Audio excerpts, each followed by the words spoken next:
आपने अक्सर आसमानी बिजली को चमकते और शायद गिरते भी देखा होगा, पर क्या आपने कभी सोचा कि बारिश के साथ बिजली क्यों चमकती है? बिजली के चमकने से इतनी शदीद आवाज़ कैसे पैदा होती है और क्या इस बिजली को हम अपने घर की बिजली की जगह इस्तेमाल नहीं कर सकते? आसमानी बिजली के बारे में बात करने से पहले अगर आपने मेरा चैनल सब्सक्राइब नहीं किया तो कर लें और नोटिफिकेशन बेल भी इनेबल कर दें ताकि आप मेरी तमाम फ्यूचर वीडियोस को देख सकें। इस वीडियो के आखिर में मैंने आसमानी बिजली के खतरे से बचने के लिए प्रिकॉशंस भी शामिल किए हैं जिन पर अमल करके आप जानी या माली नुकसान से बच सकते हैं। तो फ्रेंड्स, आसमानी बिजली हमारी ज़मीन के एटमॉस्फेयर में मौजूद एक्सेसिव मॉइस्चर के हवा के साथ रगड़ के नतीजे में पैदा होने वाला स्टैटिक चार्ज है, जो कि बादल के अंदर या ज़मीन की तरफ अपोजिट चार्ज मिलने पर डिस्चार्ज हो जाता है। ये वैसे ही है जैसे आपकी गाड़ी या बाइक के स्पार्क प्लग में हाई वोल्टेज मिलने पर बिजली का शोला पैदा होता है। स्पार्क प्लग के पॉइंट्स का दरमियानी फासला 1.5 mm के लगभग होता है और जब दोनों पॉइंट्स में हजारों वोल्ट का पोटेंशियल डिफरेंस पैदा होता है तो पॉजिटिव और नेगेटिव चार्जेस आर्किंग करते हैं, जिससे दोनों पॉइंट्स के दरमियान में हवा का टेम्परेचर 1 से 2000 डिग्री सेंटीग्रेड तक राइज करता है और इस टेम्परेचर की वजह से चैम्बर में मौजूद फ्यूल इग्नाइट होता है। बिल्कुल इसी तरह जब जमीन और बादलों के दरमियान पोटेंशियल डिफरेंस बिलियन वोल्ट के करीब पहुंचता है तो अपोजिट चार्जेस एक दूसरे को अट्रैक्ट करते हैं, जिसका नतीजा आर्किंग की सूरत में निकलता है और बादलों के इस हिस्से का चार्ज जमीन में ग्राउंड हो जाता है। ग्राउंड या डिस्चार्ज होने का ये सारा अमल 1 सेकंड के 5वें हिस्से से भी कम में मुकम्मल हो जाता है, पर इस मुख्तसर वक्त में 200 से 300 किलोवाट और इलेक्ट्रिकल पावर बादलों से जमीन में ट्रांसफर हो जाती है।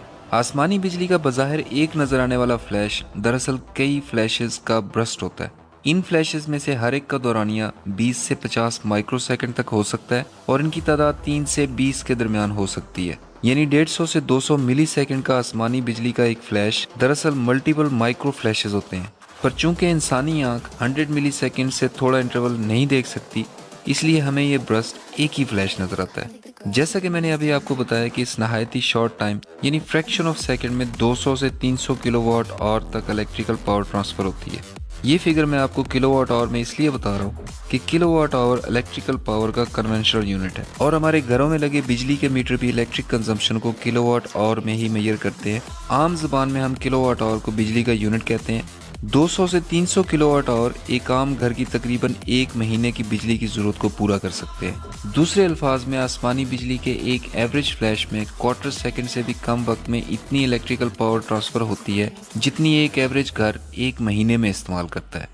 आसमानी बिजली के बड़े फ्लैशेस में 500 किलोवाट आवर तक पावर भी हो सकती है और ये सारी पावर 10,000 से लेकर 2 लाख एम्पेयर के करंट की सूरत में ग्राउंड होती है। इतने करंट का अंदाजा लगाना और समझना थोड़ा मुश्किल है क्योंकि हमारे घरों में सबसे ज्यादा करंट हमारा एसी ड्रॉ करता है, जो कि नॉर्मली 7 से 10 एम्पेयर तक होता है। इससे शायद आपको अंदाजा हो जाए कि 2 लाख एम्पेयर कितना करंट है।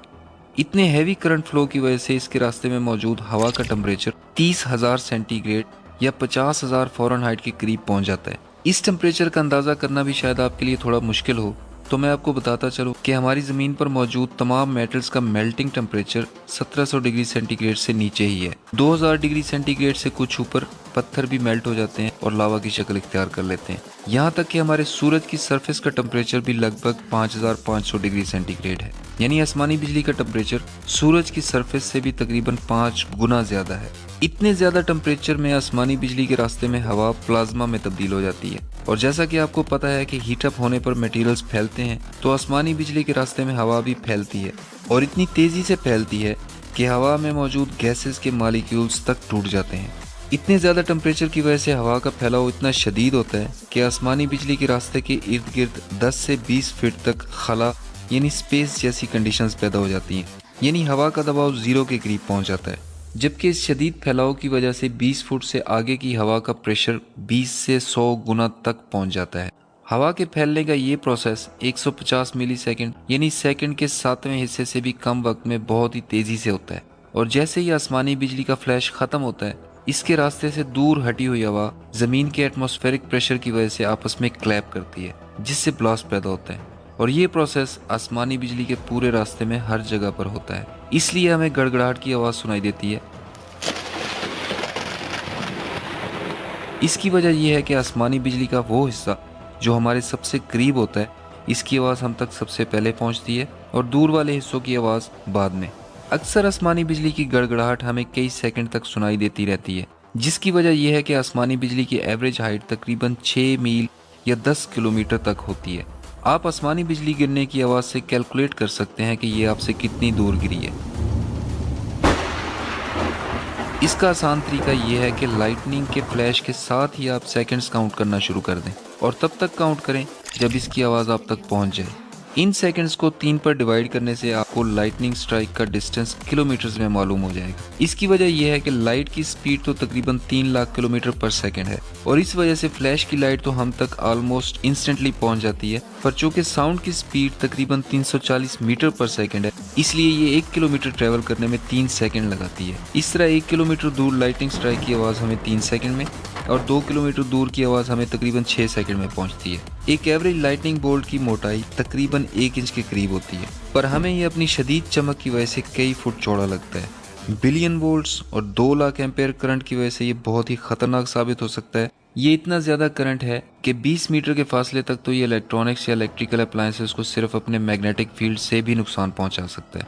एक एवरेज लाइटनिंग बोल्ट का मैग्नेटिक फील्ड इतना इंटेंस होता है कि 5 मीटर तक के फासले पर मौजूद किसी इंसान या जानवर के न्यूरोलॉजिकल सिस्टम को नुकसान पहुंचा सकता है, यानी इसके दिमाग और सेंसेस ख़त्म हो सकते हैं।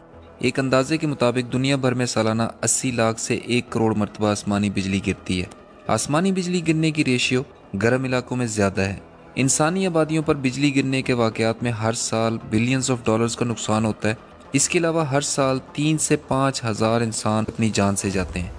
आसमानी बिजली गिरने की सूरत में इंसान की मौत के सिर्फ 10% चांसेस होते हैं, वो भी सिर्फ उस सूरत में जब लाइटनिंग बोल्ट की मेन स्ट्रीम इंसानी जिस्म में से गुजरे।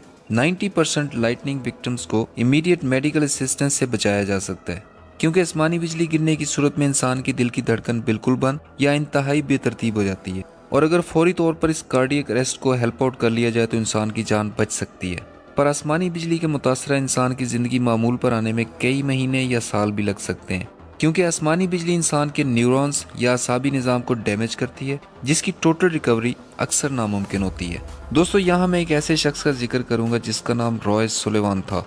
रॉय सुलिवान पर 1963 से लेकर 1977 तक मजमूई तौर पर 7 दफ़ा आसमानी बिजली गिरी। जी हाँ, 7 दफ़ा, और वो आसमानी बिजली से 7 दफ़ा जिंदा बच गया। रॉय सुलिवान एक पार्क रेंजर था और इतनी दफ़ा बिजली गिरने के बाद ख़राब मौसम में उसके साथी भी उससे दूर भाग जाते थे, क्योंकि उनको यकीन हो गया था कि सुलिवान पर बिजली ज़रूर गिरेगी।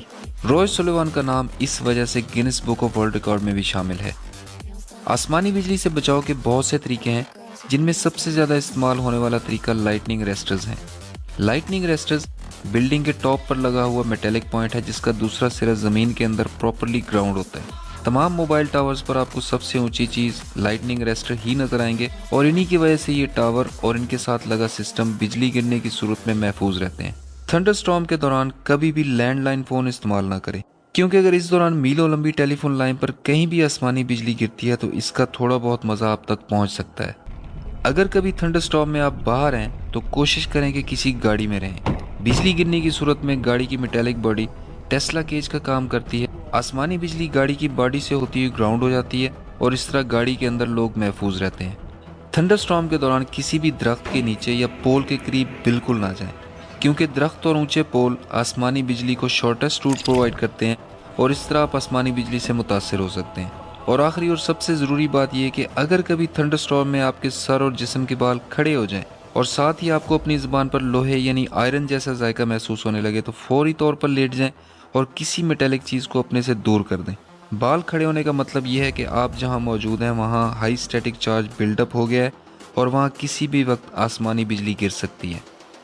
अगर आपको ये वीडियो पसंद आई तो लाइक कर दें और दोस्तों के साथ ज़रूर शेयर करें ताकि ये मालूमात उन तक भी पहुंच सके। अगली वीडियो तक के लिए अपना ख्याल रखिएगा।